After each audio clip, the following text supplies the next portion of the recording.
একবার মদিনায় এক গরিব মহিলা বসবাস করতেন। তার ছোট্ট ছেলে ছিল খুব ক্ষুধার্ত। ঘরে খাবার বলতে ছিল শুধু এক টুকরো শুকনো রুটি। মহিলা সেটি চুলার আগুনে নরম করতে গিয়েছিলেন।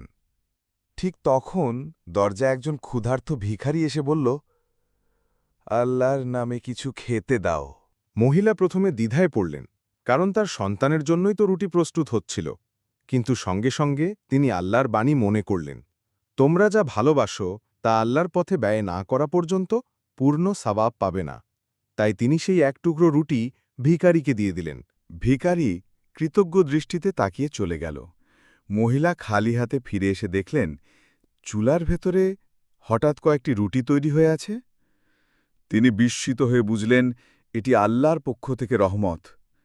এ ঘটনা শুনে মানুষ বলল, যে আল্লাহর ওপর ভরসা করে আল্লাহও তার রিজিকের ব্যবস্থা করে দেন। শিক্ষা: দান খয়রাত ও ত্যাগ কখনো বৃথা যায় না।